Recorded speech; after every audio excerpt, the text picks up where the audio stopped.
Mike, have you got time for an old man screaming at the cloud? Yeah, you do it, man.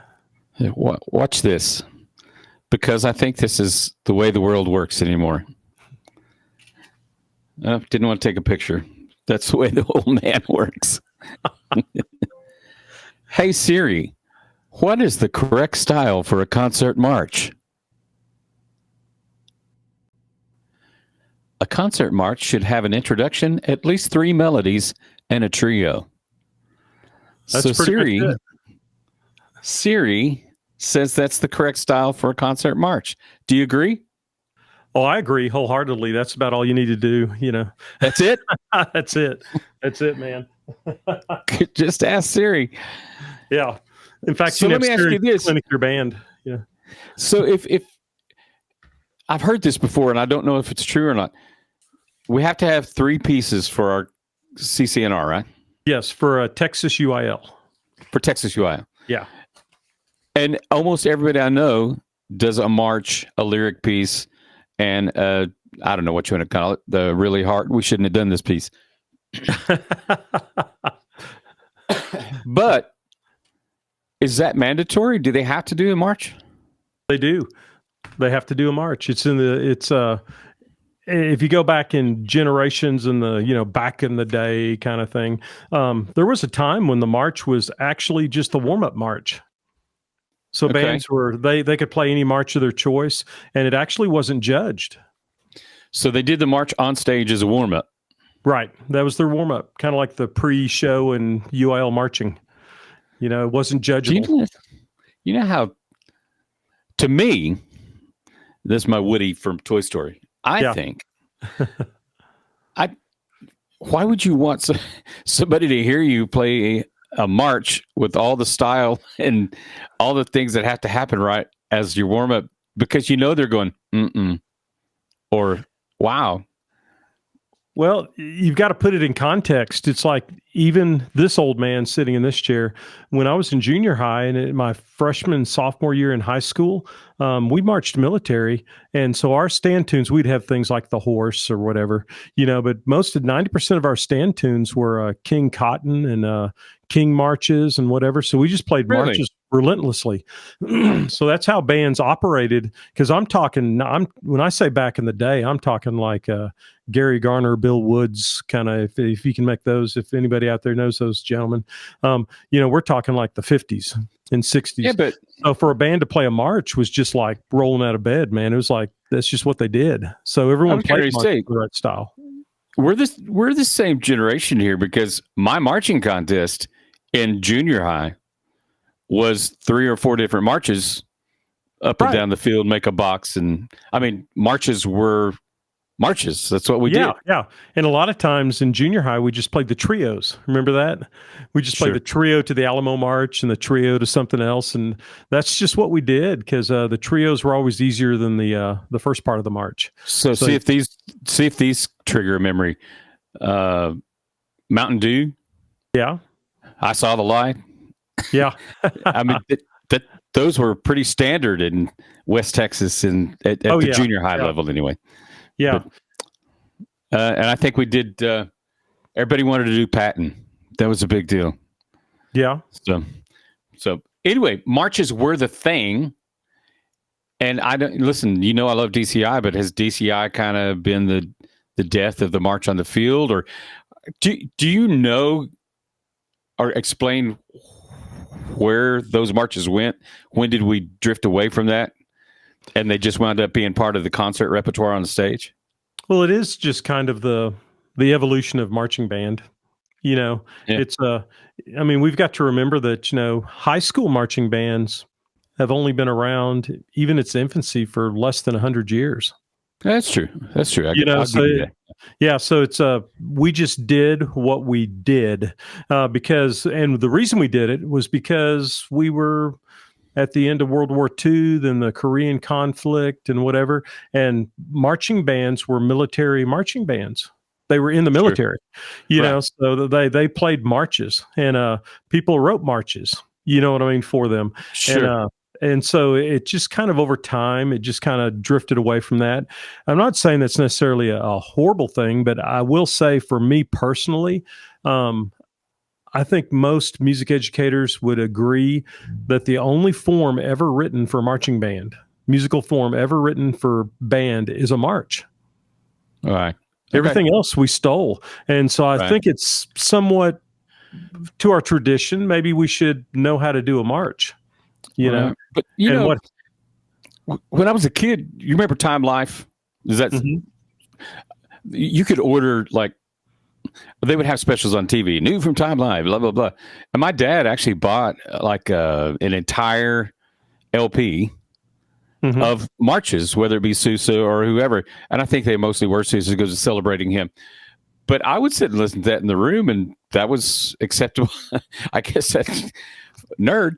But yeah, I mean, to me, that was what band was, and I was band. So, yeah, and of course, it's kind of fun to think back. But with before the time of rock bands and country western tours and stadium concerts and whatever, I saw a picture the other day, the John Philip Sousa band sitting on stage in Chicago with 30,000 people.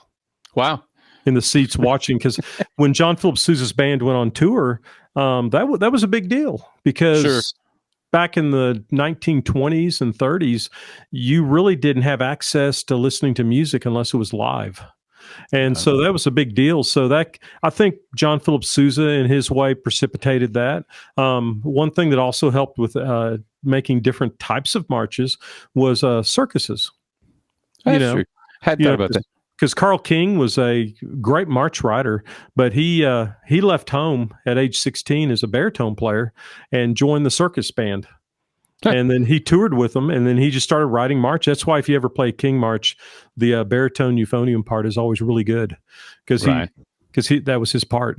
So he would write for his own bands or so forth. So it just kind of has gone through society as that, and maybe it's going to change. I hate to say this out loud, but I think probably in 10, 15 years or so, I think UIL in Texas will probably drop the march requirement in concert contest, because we've reached a level of where the students don't really know how to play marches, because they only play like one a year, and sometimes those are even suspect to even call them a march. And then now we've got that generation of band directors who kind of were those kids, and so it's not their fault. They just have never worked on marches, and they'll go to a pretty high level university and work on their music degree, and then guess what happens? They never play a march. They'll just go through. So they just don't know what they don't know. So now there's almost a disdain. They look down on it. They look down on it as like, well, that's a waste of time. Well, listen, I don't want to be controversial from the out, but if this offends you, I'm very sorry. I'm not trying to offend anyone, but I almost think that we all like to say that the march is a throwaway. Well, we don't like to say it, but we kind of, it's just what we play to get on, just like you said, the warm up. Yeah. And I think we've gotten away from actually teaching what a march should sound like, to make the music out of the march. We just kind of play the notes, and, maybe we'll say you should be loud here and quiet here, loud here and quiet here, listen for the melody. But Mike, I gotta ask you, there's got to be some things that if we made it more stylistically correct, or if we even knew what stylistically correct meant, it might have a resurgence. Maybe that's wishful thinking, but I would hate to lose an art form. Yeah. Because we don't know how to play it. Yeah. And, philosophically, I agree with that 100%. Logistically, right now it is a requirement. Yeah. So it's like, it's almost bizarre to say to look down upon and not learn how to do something when it's 1/3 of your concert program. Sure. That's kind of frightening to me, because I don't know. It's like saying, hey, we're in marching band, but we're not going to have to worry about doing anything like this because, we're a marching band, but now we're just not ever going to march. Right. We're just going to stand in one set and play our whole show because I just hate marching. But tell me I'm wrong. It's almost like we've created a subset of concert music that we qualify as a march, but isn't necessarily a march. Right. And We so, call it a concert march. yeah. And what's happened too is that a lot of times the Rangers will write a piece and stick the word march in it. And then in Texas, most of the executive secretaries that are in charge of regions will let that fly because it says director's choice. Right. But directors should know, if they don't, that it has precedent to it. But the executive region secretary, they have call on it. Can be your choice, but they do not have to accept your entry. Right. And that's happened. Well, actually, I said right, but I didn't know that. Yeah, and that's happened where people have entered and it went all the way to the state level and then they kicked it back down and said, no, that's not the state's job to determine what is a march. And some executive secretaries have taken a pretty hard stance on it, that, that this is not a march, Right. I'll give you a really good example of one that's played quite a bit and I did it with my band, but Children's March by Percy Granger. Okay. That is not a march. Not a march. Yeah. It's not a march. I mean, it is a march, but it's not a march. You know what I mean? So I guess it's just like anything in this world. You can turn on your Apple Music or Spotify and someone will say, what are you doing? That's not even music. And another person, they live to listen to, whether it be hip hop or jazz or whatever. To Sure. them, that is music. But just remember that, directors out there, that, if you have any doubt at all, send a recording of it or whatever to your region executive secretary before you work 2 months on it, because they do have last call on that, and the state will support the local secretary. Well, do me a favor then, Mike. I mean, you did it for long enough.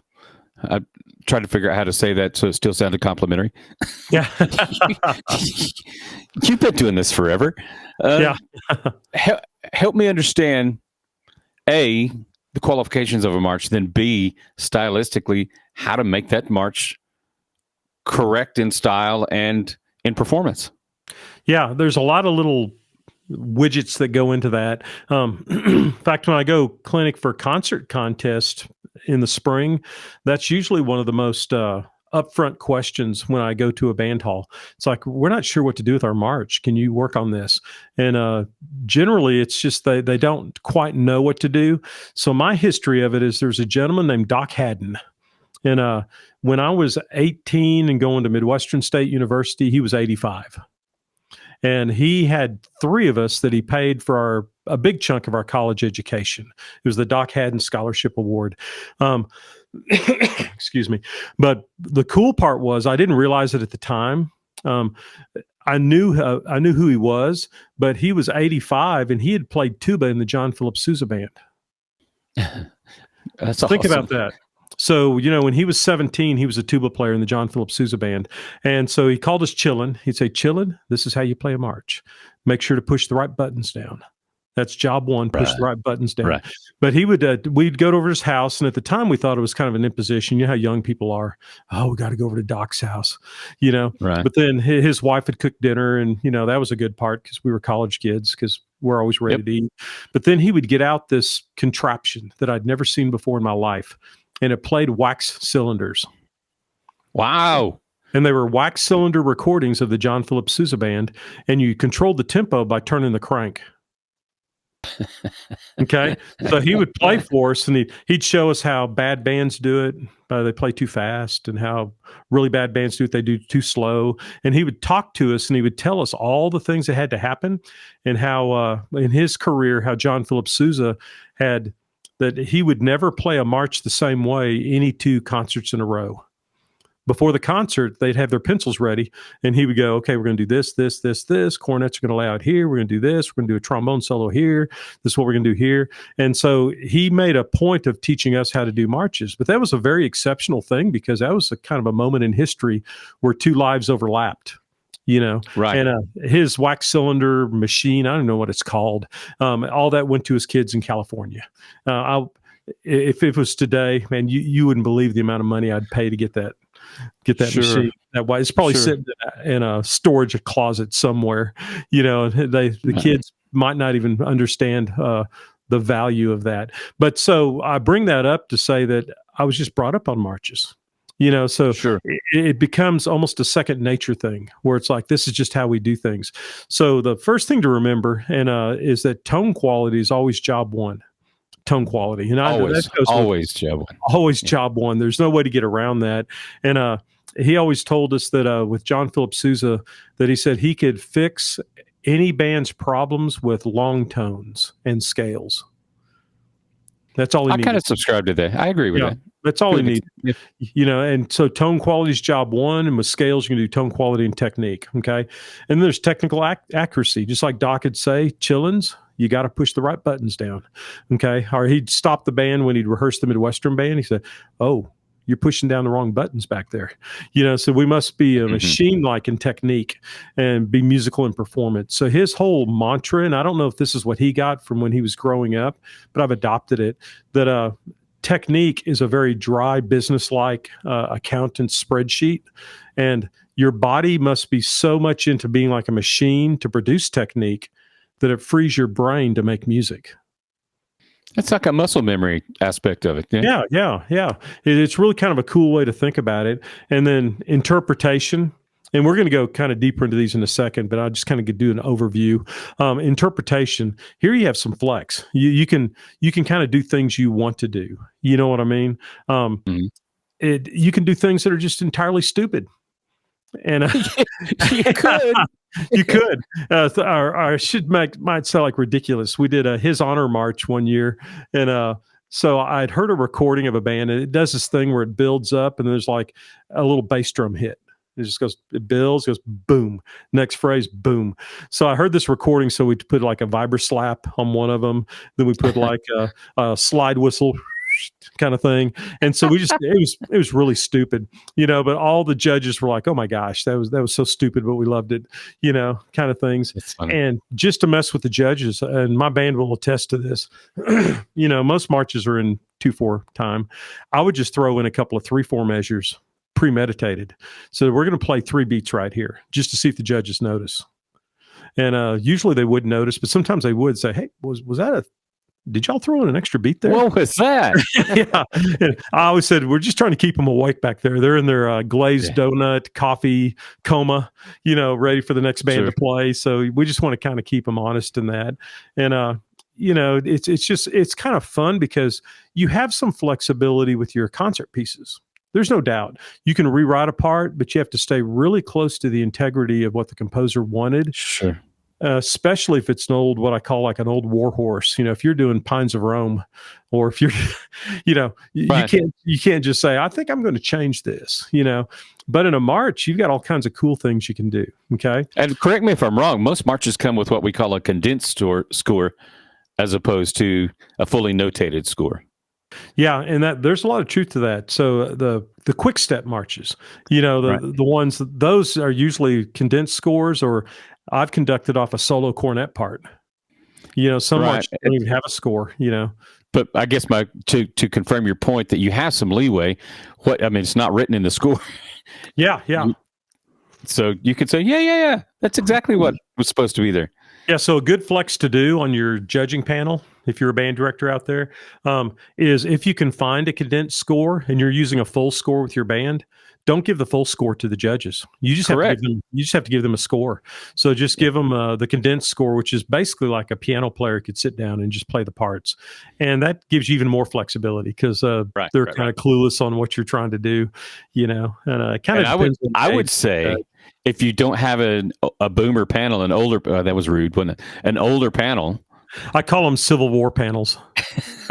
But if you've got younger people that weren't brought up in the art of marches, then a condensed score, they just basically trust you're doing the right thing, right? Yeah, they do. But I'll steer us back here. As long as you are stylistically correct and following the generally accepted practices of marches, I guess. Right. And so one kind of thing where it crosses over into another truly American art form is jazz band. Okay. So you're thinking, gosh, Mike, what the heck are you talking about now? Here's Dave. We just took a left turn, bro. We just took a left turn. But the whole impetus of jazz was from military bands from the Civil War being in New Orleans. And then they were They played marches, and then we had the Cajun influence and all that kind of mixed together in this big jambalaya. You like my little reference there? Sure. Okay. That all of a sudden we ended up with this pure American art form called jazz. And the reason I bring that up is because in a true jazz band, you've got the rhythm section, and that's the bass player, guitar, piano, and trap. Okay. Right. And so we've got to think as a director that we have the same thing in our march. We have the bass drum, cymbal, snare, tubas, French horns on upbeats, maybe doing the comping like a guitar. But yeah. Yep. So do you see the correlation between the two? I do. Yeah. So that's where it came from. So a lot of times we forget that. And the first thing I always do when it seems like it's almost always the first thing I say, let's play through the march. And oh my gosh, the what I call it the engine of the march. That's for bass line, tuba, bass drum, horns, and percussion. The boom chuck, doom chuck, doom chuck, doom chuck, doom chuck, doom chuck is way too loud. I mean, it's just like overbearing, and I said, it's like the engine in my car. I want to know it's running. And if I want to listen to it, I can turn off my radio and I can But hear I don't want to be alarmed by it. But I don't want to be driving down I-20 and have this engine just clunking back at me the whole time. So we need to be more like a good child. We should be there, but we shouldn't be heard. That's how a good child is. You don't want to hear them all the time, because we grew up in that generation, didn't we? See if you agree with this statement. You shouldn't notice it until it's not there. Right. Does that make sense? That does. That it's just so much a part of the fabric that you don't really recognize it until it's gone. And then you're like, whoa, what's missing? Yeah. And what you do is you bring the entire engine down, but there's little tiny things inside the engine of the march that you have to kind of give credence to. One is the upbeat has to be half the volume level of the downbeat. Okay. That's just a given. Okay. And when we talk about detached style, when notes, that's always like the first thing in march, just make the notes where they're separated from each other. It's a lot more complicated than that. I shouldn't say complicated. There's a lot more things to think about.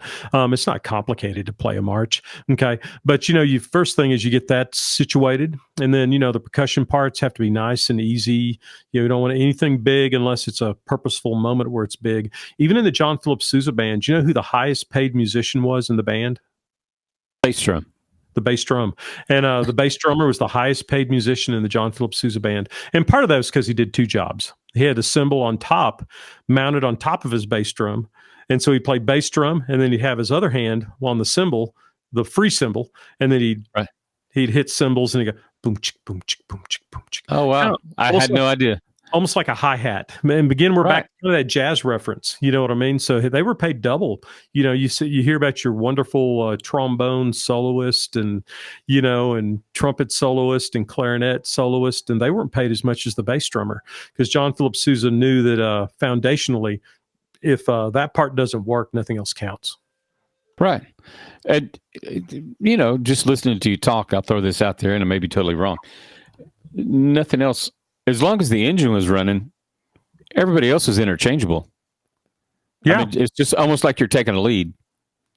And then getting out of the way for somebody else to do it. Right. It like a jazz band. Isn't that interesting, the correlation between the two? Yeah. That the rhythm section or the engine of the march does not need the rest of the band to sound like a march. Just like in a jazz band, the rhythm section is the jazz band. Right. Everyone else is just extra icing on the cake. A jazz band can be just 4 people. It can be 3 people, but in a marching, a march played in concert contest, oh my gosh, if you just have the engine of the march play, everyone in that audience, if you're just warming up and say, hey guys, I just want to hear the engine. Let's warm up here. Everyone in the audience knows that's a march. Right. But if you don't have the engine and everyone else plays their parts, then everyone's going, what is that piece? What is that? Yeah. Is that a march? Okay. So it's just things to consider. And one other consideration kind of to throw in there, and my good man Rick is going to put it on as a download, because I'm not going to go through and read all these tempo markings and things, but it's the types of marches and the appropriate tempos for those Okay. marches. Because I went and clinicked one band who's a really good band program, a really good band director. And I forget even the march he was doing. I'm embarrassed to say I forgot the name of the title, what it was, but it's an Italian march. And he was doing it almost like a gallop. It's like 160 beats a minute on this. It's like, oh, no, no, no, no, no, no, no, no. So let's put this at the proper tempo, or a Spanish paso doble, like Emperita Roca. You would never play that as a gallop. You know what I mean? It just has that 100 to 110 beats per minute, and you just do it that way. The quicker marches kind of came, again, referencing to my jazz lovers out there, French marches. French marches were always faster. So the Cajun folk who are kind of trace their roots to France, they would play their marches faster, and that became our jazz stylings and our chord progressions, and the two things are locked in together. But the sad part is, Derek, they're both two art forms that if we're not really careful, both are going to die. Right. I agree. So we have to protect them. We don't have the luxury. I say luxury. We don't have the luxury of orchestra, where they have 500 years of history, and they have benefactors that are willing to pay millions of dollars to support a symphony orchestra. We don't have those kind of things. We don't have that longevity of history and tradition. So we've got to kind of be careful. And if it disappears, it'll never come back. So it's just something to think about. The two things are not interchangeable, but they're interlinked. Right. So they've worked together in that. Okay. So you got that heart of the march, the engine. So you get that figured out. And then what you do then is you work with the band to make sure that beat one is always just a little bit stronger than beat two. Because young bands especially, they like beat two. I don't know why. They like the volume of beat two. It's always like 1, 2, 1, 2, 1, 2. But they've got to remember it has to have a lilt to it. Like 1, 2, 1, 2, 1, 2. 1, 2. Whatever your tempo is, there has to be just a little more emphasis. But in the good style of a march, we don't want to tongue too hard on beat one. We don't want the emphasis to come from our articulation. The percussive attack, yeah. Yeah. So when we work on a detached style, what we do is we concentrate on the space between the notes. We don't concentrate on making the notes shorter. I know that sounds just like semantics, but it's kind of like I always tell them, when you go to the grocery store and they run your stuff, you see the barcode. The barcode does not read the black bars. It reads the white between the black bars. The spaces, right? It's the spaces. So it's the space between the notes that we're listening for. So if you just tell a band, this is detached, play the notes short, you come up with this really dry ugliness that's just a real brittle sounding march. So we want to do it, but we want to do it in a way that we're not articulating too heavily. Okay? I get it. Until you get to the dog fight or the break strain, and we'll get into that terminology later. You see my brain is just spinning here. I got to voice this before it goes away. You're talking about the emphasis on the downbeat. Mm-hmm. Knowing that these are marches and they kind of came from marching. Mm-hmm. It's almost, you see a lot, and not so much anymore, but back in the day, we used to only emphasize left, right, left. You know what I mean? Mm-hmm. Left was downbeat, left. So you down. It almost, in my mind, creates that picture when you say the downbeat is heavier than the upbeat, but not necessarily a crazy articulation. But if you can think of it, I mean, there's 18 questions going in my head right now. Are marches basically designed to operate at a tempo that if you were actually marching, it would make sense? For most marches. When you get into circus gallops and rodeo bands, sure, that's a whole different genre, which is really cool. But yeah, you're correct. To follow my thought out, then your downbeat is your left, or your whatever foot you step out on. Mm-hmm. And so that's always going to be your home, is that downbeat. Mm-hmm. And so the upbeat would just be the other foot. Maybe that's a silly thing to bring up, but hey, that's the way this trumpet player brain works. Yeah. In the engine. And making sure that, that has to have that natural feel to it without being real intrusive.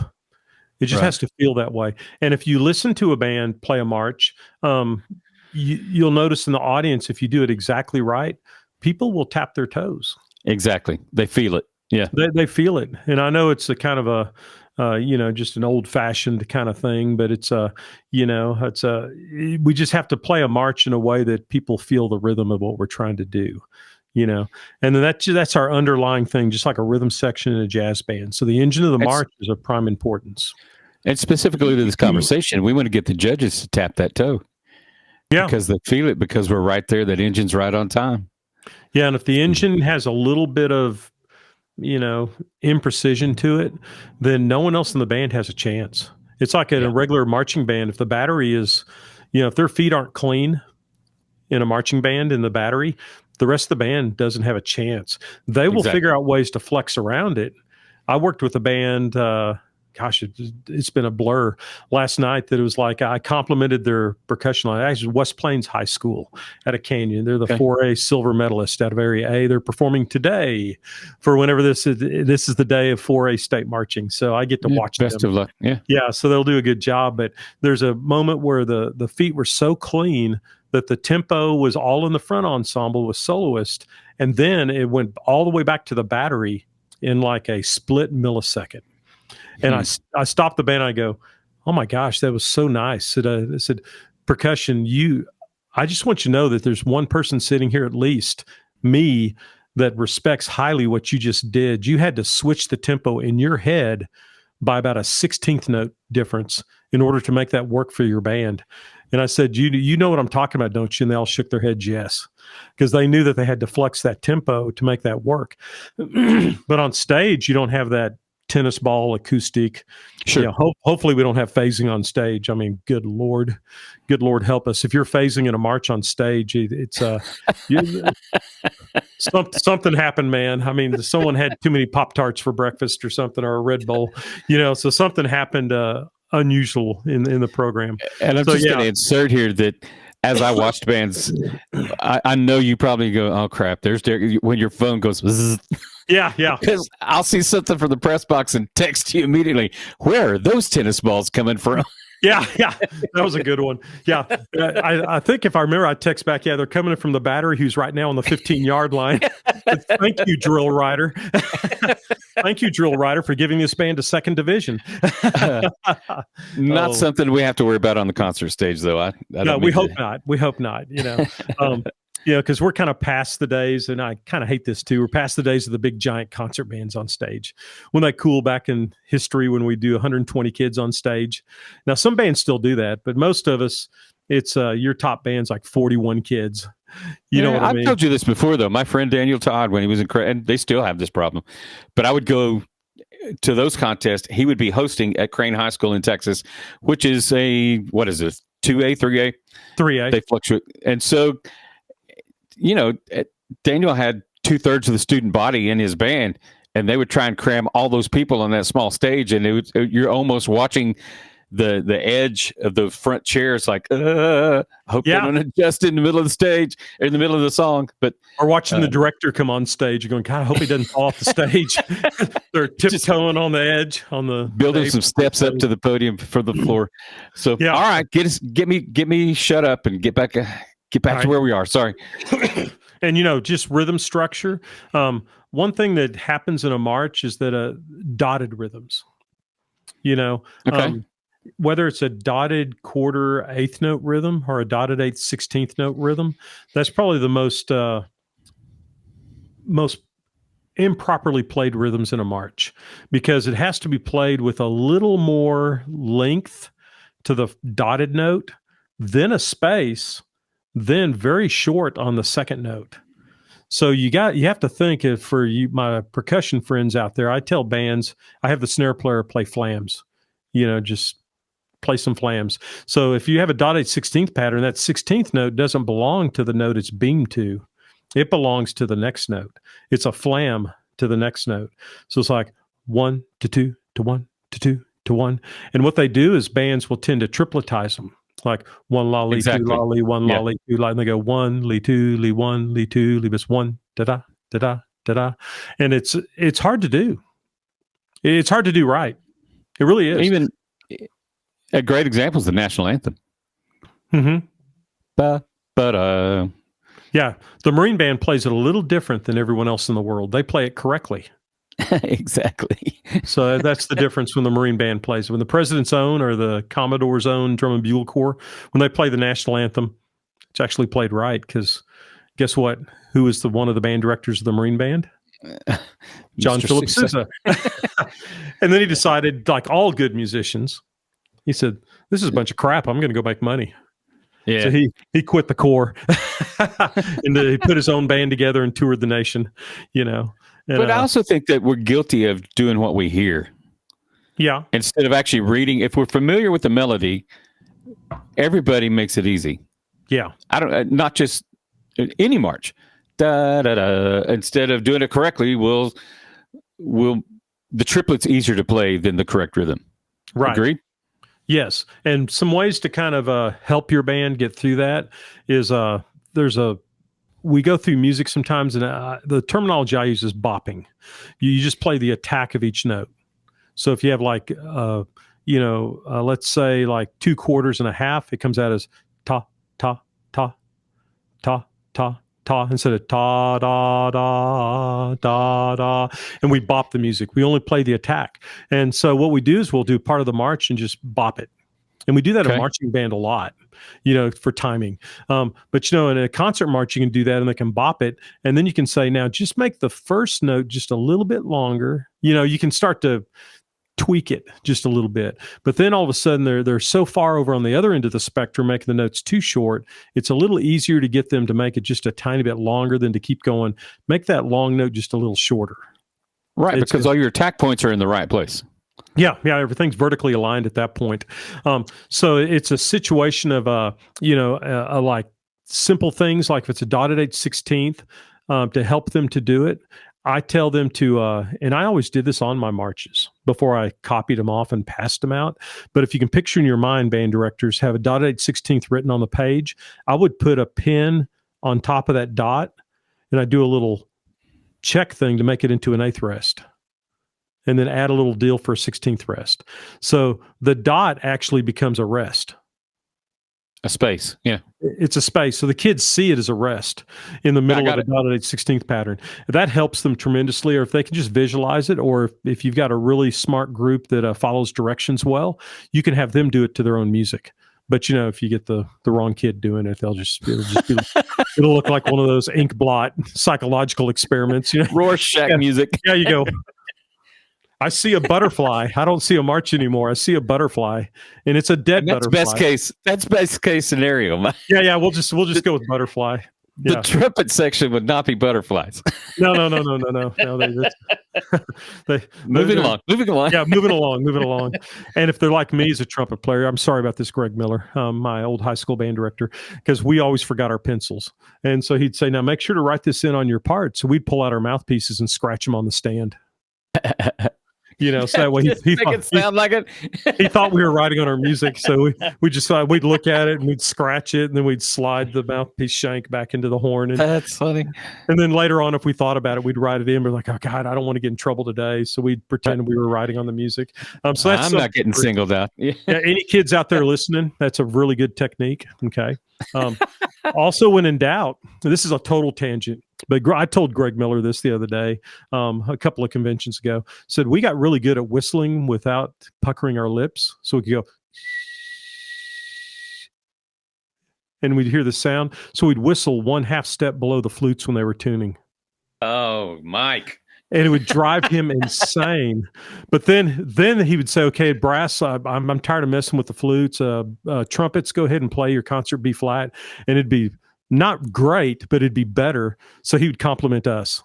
So we sabotaged the flutes to get a false compliment from our high school band director. So kids who are out there, do what you got to do. That's all I got to say. Do what you got to do. Leave it at that. Nowadays, they can just use their phone, I'm sure, and do some kind of whistle tone on their phone. But fun times in the band hall. And if you ever drop a mute to trumpet players, if you ever drop a mute, you got to work on that look where you look at the guy next to you like, what are you doing? Really? But How it was could your you do music that? drop. Yeah. Why'd you do that in the middle of Procession of the Nobles? Good Lord. That way the director looks back there, and it's kind of like football. The second guy always gets caught. You know what I mean? Exactly. So we'll get away from that now. That's just fun. Now we're talking coffee shop talk here, and it's kind of fun, but we got to get back to business. Okay, so we'll put a dynamic. space between on the dot, the space, the rest. Now, accents are a very special thing in marches. Accents are different when it's a march. Accents are different when it's a jazz band. Accents are different when it's an orchestral piece. They're totally different. So there's different ways we can create an accent. One is we can tongue harder. That's an appropriate way of making an accent. We can tongue harder. We can make the note shorter, or we can make the note louder. Or we can do all three, which is called obnoxious. Or we can do all three. And so if you do all three, then you've got this horribly sounding machine of just, which is called Division 2. Yeah. If you're lucky at that point. Okay. So that's where we fall into problems, Derek, is that directors will go, these notes need to be accented. We need to do a detached style. So we're going to play that note shorter, louder, and we're going to tongue it harder.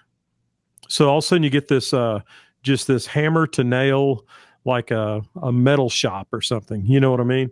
I do. So you've got to be careful. So accents and marches, very rarely are they articulated harder or harsher or with more articulation. They're done with your breath. You make the note a little shorter. So I like to think of it this way. This is probably too simplistic, but it works. So directors out there, staccato, especially in a march, is half as loud, half as long. An accent is half as long, twice as loud. But don't tongue harder. Okay, a staccato and an accent, the only difference is the volume. So you tongue exactly the same way in a staccato as an accent in a march. The only difference is you make one louder than the other. So you don't tongue harder and you don't make the note any shorter. You just make it half as long. So an accented half note becomes a quarter note. An accented quarter note becomes an eighth note. Then you go, is it accented? Yeah, it is accented. Okay, so we're going to make that stronger. Is it a dot for a staccato? Easy. Make it half as loud. Oh, well, okay. And if you'll follow that rule, you can kind of tweak things later. But if you follow that rule, it works really well. It works because kids understand simplicity. Maybe it's just me. I understand simplicity. I'm not a very complicated person. But let's say this out loud, though. The brain, we've already proven the brain will fit. You can type something incorrect. You've seen this. I think you've actually posted one of these where it's incorrect spelling or there's an additional word but our brain corrects it as we read it until somebody says, now go back and find the mistake. And you're like, uh-oh, what did I miss? Yeah. But in a positive way, if you'll do what you're saying, the audience and the judges will hear it correctly. Mm-hmm. They will. You know what I mean? That it's a positive, a pleasant thing. The brain goes, separation. I like it. It's not like, wait a minute, did they cut that note in half? Yeah, we don't analyze it. Right. Yeah. I agree with That's you. A thought. There's something in your mind that it makes sense. It's like when I watched the Texas A&M Fighting Aggie Band, which I love watching them march and play. Now, for my Aggie friends out there, I really wish they'd learn a few more tunes. Repertoire. Yeah, their repertoire is fairly limited, guys. I mean, there's tradition and there's chained by tradition. Sousa and King wrote more than that. Yeah. But their marching is just it's so calming to me just to watch that band move on the field because everything makes sense. It's so beautifully done. It's so accurate. But yeah, I will. Me though, I got to throw in a dig on it. So can we learn more tunes? I was talking to my dad says, just so you know, that's what a band is. Yeah. Every time he sees them, that's what a band is. Yeah, I was talking to a good friend of mine that's a college band director that he said, yeah, we've been working. They were playing A&M. Okay, that show is, and I go, so what are y'all going to do for a show? And he said, yeah, we've been working ours for 3 weeks, so it should be pretty good. So Texas A&M, they've been working for about 100 years on theirs, so it should be pretty good. So I love giving my Aggie friends a hard time about that. So they've been working for 100 years. They come out with the trumpets and the little banners and they do their little thing and the crowd goes crazy. And trust me, I'm being facetious because I do love it. I love tradition. But I just like, you got to tease them, just like they tease other Sure. bands. They tease other bands by Point going remains. Broadway It's on very the well field. done. Oh God, yeah, it's very calming to watch because those straight lines just make you feel good. It's just like all these brains are thinking together. So with that being said, the same thing happens, just like you said, with playing a march in the right style, with giving credence to accents and any articulation markings, that we want it done in an exact certain way so everything vertically aligns, just like the A&M band marching. And it's just absolutely beautiful in your mind. And you won't analyze it, but even Grandma Susie in the back corner of the auditorium will go, that sounds good. Yep. She won't be able to tell you why necessarily. She might be a past band director. She might be able to tell you. But generally, people just go, that sounds like a good band, and then we get down to, and it seems weird to say all this stuff before I say this one, but musicality, the shape and balance of the heart, melody, counter melody, the obligato parts. There's a certain hierarchy that everything has to be played at a certain exact volume, depending on what part you're playing, so that I can hear every single part of the march at one time. Okay. No one covers up anyone else. So if you're playing along and you have the melody playing, the melody must be obviously a little stronger than the engine. But then also on the second strain, the euphoniums come in with a little counter melody. Then we've got to make a decision. Now you got to be a band director. You got to figure out, do I want the counter melody to be louder than the melody? That's a decision. That's what's cool about marches. You can make that decision. You can say, no, that's something new. I want something new to be stronger than what's already been done. Or you can say, nope, the melody's still the melody. The counter melody should just be an accompaniment to that. Or those really cool woodwind obligato things. Those things that woodwind players either love or hate. Good woodwind players love them. Bad woodwind players hate them. But they get to play all those notes. But if that's overbearing, that's just obnoxious. They have to be the icing on the cake. It can't be like 4 inches of icing and 1 centimeter of cake underneath it. Right. So all that has to be done in proportion. And I tell kids and band directors, it's like looking down in a well, and you can see all the way down to the bottom of the well, and you can see every bit of the wall of the well. And all the parts of the band fit in certain spots in that well. Right. But I want to be able to hear my tuba. I want to be able to hear my clarinet. I want to be able to hear my euphonium. I want to hear my snare drum. I want to hear my French horn. I want to hear all of that at the same time. If I point my ears their direction, I should be able to hear them clearly. Let me ask you this, though. It almost seems like in interpretation, each march might be a different choice. In other words, in this particular march, I love that counter melody, but it's a complement to the actual melody.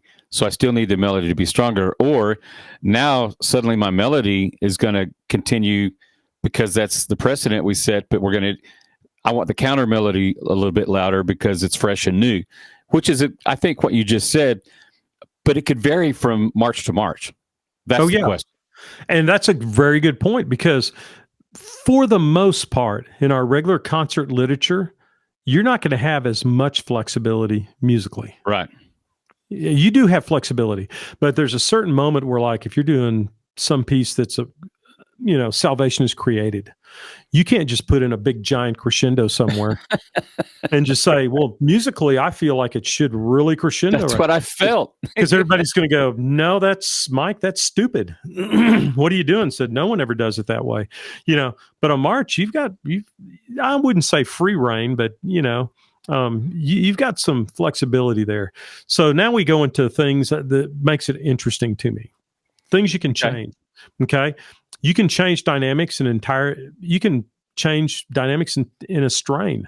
You'll have like one first time through, they might have marched. You'll see it marked on the parts as like F, and they'll have a little dash and then MF. So what they're saying is first time through forte, second time through mezzo forte. Nothing wrong with marking that out. Right. On the score. Just black it out. Black it. If you don't want to do it, just black it out.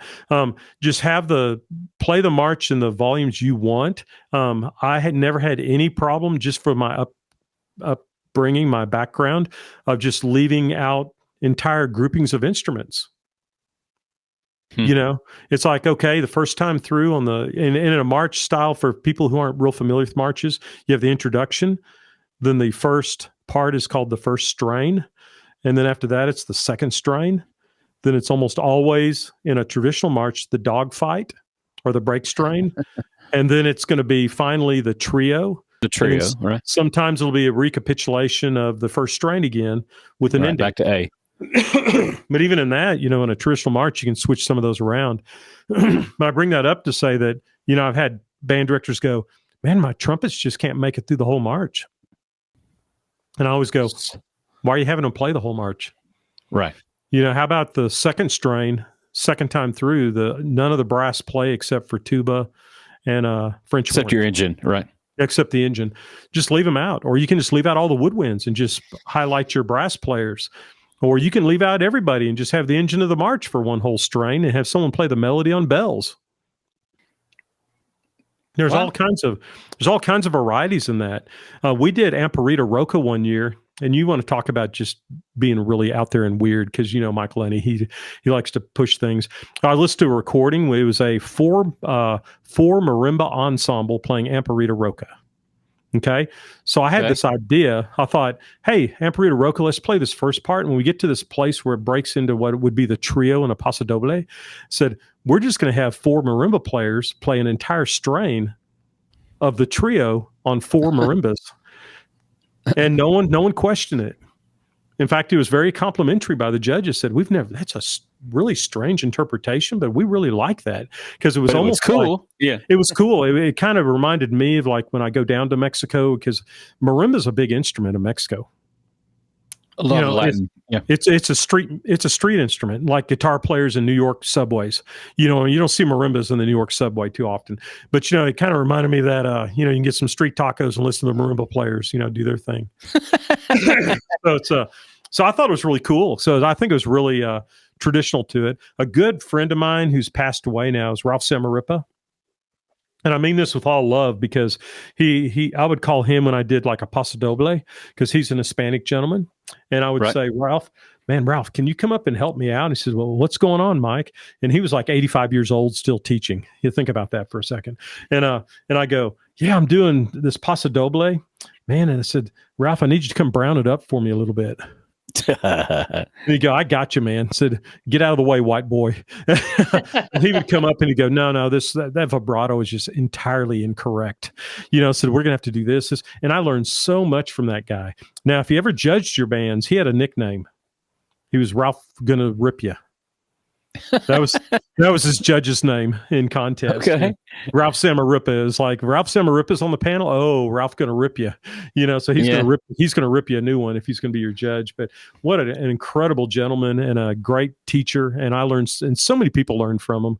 But he was a real influence to me, especially in the paso doble style, because we didn't play any paso dobles growing up. You go down to the valley. Oh my gosh, it's a standard. It's so cool to hear those valley bands do their thing. So, you change what you need to change with it. The accents, change accents if you want to.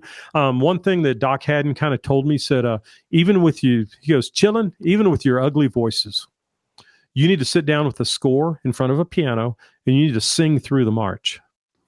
You need to try to sing the counter melody, the melody, and sing all the melodic portions. And then you need to decide where you want to put the accents. And then he said, on the percussion parts, please feel free to rewrite any percussion parts you want to, because most march writers are not percussionists. Think about that for a second. So I would just totally rewrite percussion parts, and judges never even noticed. They never even noticed, put extra accents on the bass drum part, things of that nature, Nowadays, with the current editions we have of marches, the editors have taken that liberty. So they've taken the quick steps and put them in new concert band arrangements. And that's great. I think it's awesome. But I think sometimes band directors, especially younger band directors, I'm talking about 45 and younger, younger band directors think, oh, we got to play what's on the page. Still a march. Just make sure whatever you do, just write it on there. Okay. One of the things that's been going in the back of my head as you said this is don't be afraid to rewrite them. There are so many notation programs, and listen, it might be a little bit of work up front, but you can, instead of trying to explain to your band, I don't want you to do what's on the page. Do this instead. Just write it the way you want them to do it. Yeah. And give them that transcription that you made. Yeah. And just have them do it. Because there was one we did, Chimes of Liberty, as a march. And I had a 2-year all-stater on flute. And it's the only time in my band career that I used a piccolo. Oh, wow. Okay. And so there wasn't really a piccolo part. So I had a good friend of mine who's an arranger composer, Mr. Luke McMillan. I said, "Can you just write an obligato piccolo part for this portion here?" So I wrote it onto the score after we got it, and I put on top. I said, "Pardon me, we're just going to take a little bit of liberty here." A little liberty here in the chimes of liberty. Yeah. So, I mean, she just knocked it out of the ballpark. It was just amazing. It was like the best part of the march was VP Rojas was her name, VP Rojas. And she could play that piccolo. Okay. So you can change things, add things. Don't be afraid to do it. If you're doing a more traditional march, you can use a field drum instead of a snare drum. Gives it a different sound. If you want the brass players to rest more often, have them rest more often. Also, another thing I think is very influential and makes a march sound really cool. I would always have like a separate pair of cymbals for when it was a big accent. So they'd have their regular crash cymbals. They would play their kind of thingies, and then they would set them down or have another player play them to do it. But that added a whole lot to the march right there. And so, I mean, we could talk forever about it, but what we also need to do is what are things you can't change? Because now we've given them free rein, but there's a leash connected to your collar, band director. There's a certain amount of leash you can take. Okay, so even though we have unique interpretations as recommended, a detached style is necessary. And it kind of depends on the style of march. If it's a quick step or a traditional march, we want more of a detached style. If it's more of what we say a concert march, then maybe not as much of a detached style is needed. You don't want to play anything legato except for the trio. The trio should be legato. Okay. And then almost every trio I've ever seen, they never write in the dynamics for it. It just says soft. Yeah. But, just phrase it out. I say for most band directors, I'll put them on the spot, in the office, not in front of the band. I say, get out your horn. What do you play? So they'll get out their instrument. I'll say, now play this melody. And so now make it musical. And they'll just almost second nature. They'll just add a crescendo here. They'll decrescendo, put an extra breath mark in here. So now write that on your score and then tell the kids to do that. Teach that. Yeah. Yeah.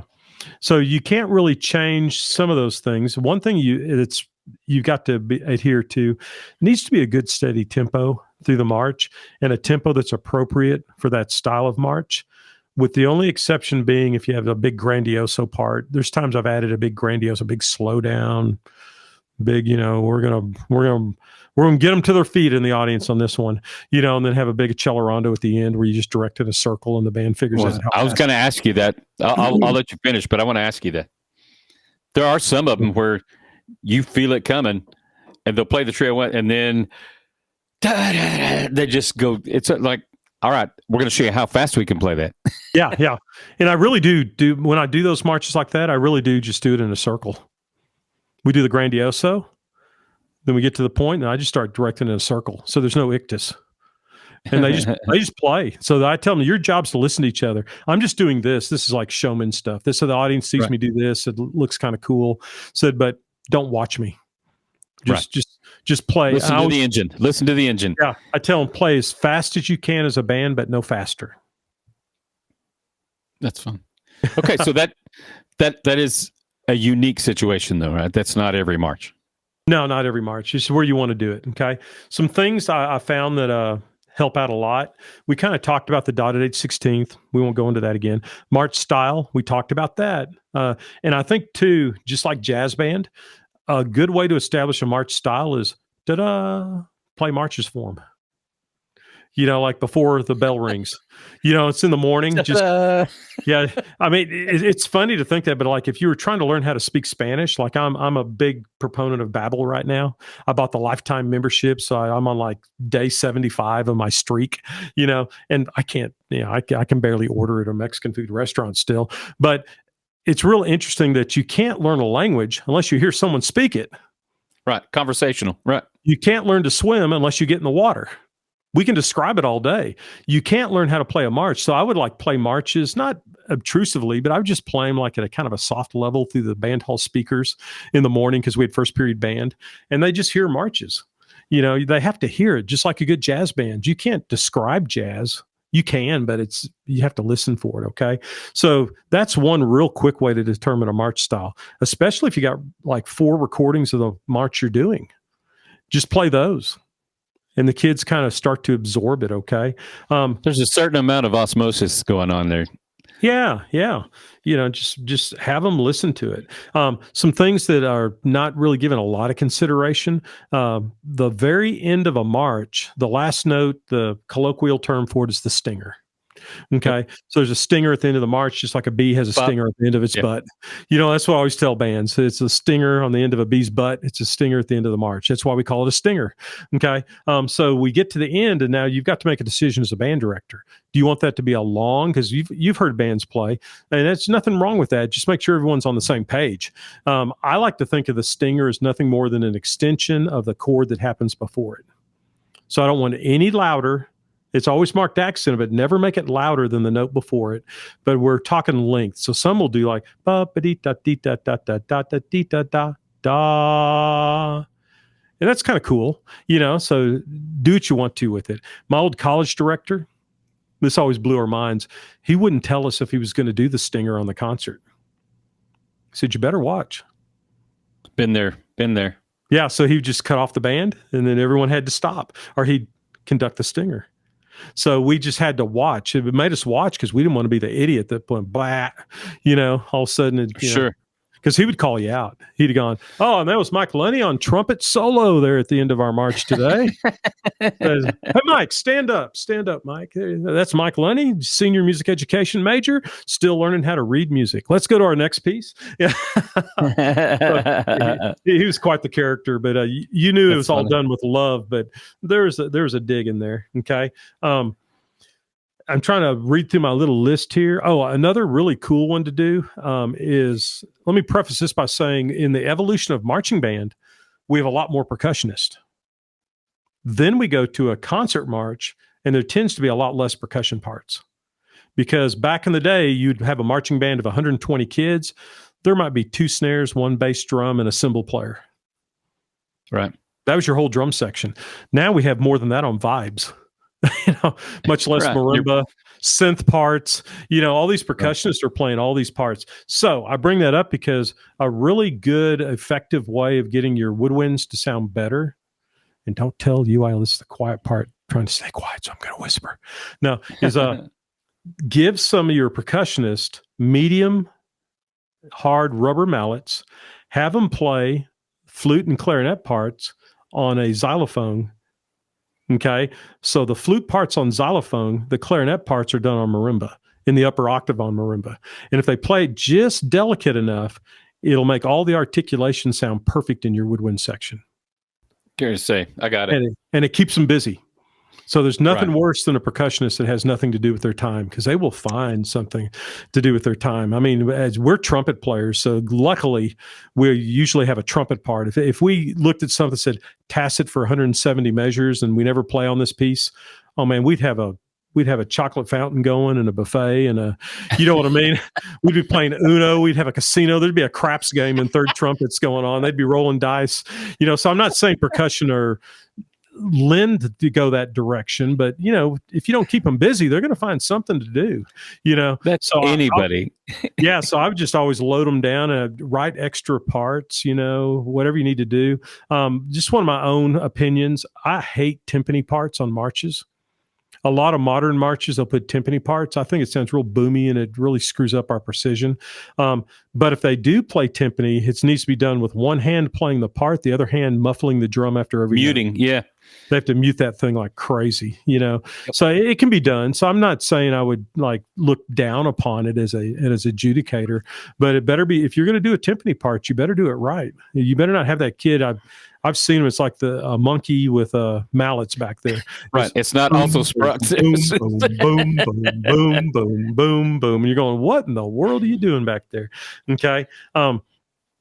So those are kind of, I know we kind of went on different tangents, but I'm hoping that'll be useful to our band director friends out there, especially if you grew up in a situation to where you didn't do marches, because we get into the idea of like, what is a march? And we'll end with that. You know, because I've done the March from Symphonic Metamorphosis, the first movement of the Paul Hindemith Symphony. And that is technically a march, but is it really a march? But is it? It's not really a march, you know.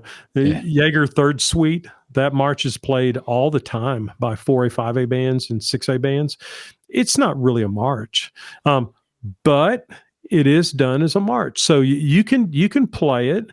But the reason I bring that up is I'm not saying that don't do that and you must be a purist, but we have a whole generation of people that have really never played a march. Right. You know, they played things that were done. Now there's other composers, Randall Standridge. There's a great little march called Darklands March. And it's part of a bigger monstrosity of symphonic literature he wrote. That's the march for this symphony, you know, Right. that he wrote. But the Darkland March, I like it because it has an intro, has a first strain, a second strain, has a break strain, has a trio, and has a stinger. He wrote it in the exact style of a traditional march on purpose. Right. So it's a concert march written like a traditional quick step. So, which is genius on his part. But yeah, it is. It is. But so I'm not trying to cut it short, but I want to make sure I say this. Don't be afraid of a traditional march. Embrace the march, but understand, as with all things, there are style there. And how do I say this in the middle of a thought?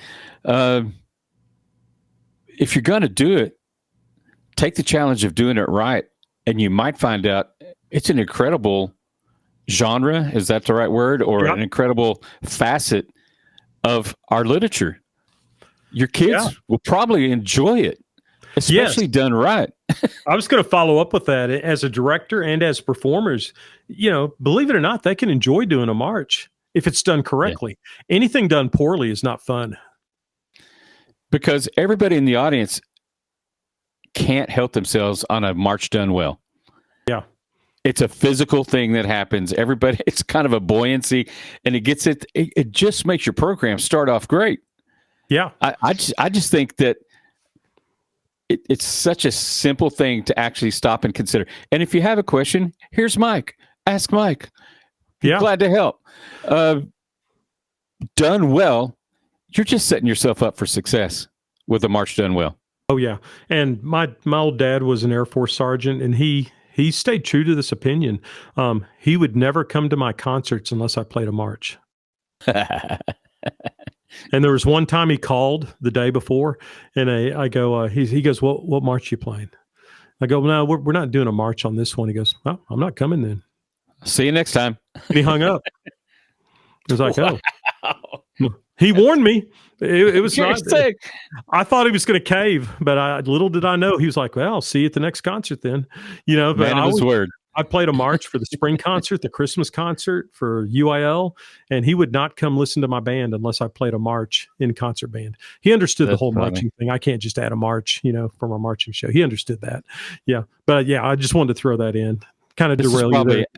Out of left field. Speaking of derailing, you know, I was also a vocal person. My dad came to one of my all-region choir concerts. We sang all this Latin stuff, German stuff, some French. After the concert, I was like, well, what'd you think? He said, next time I'm bringing dominoes.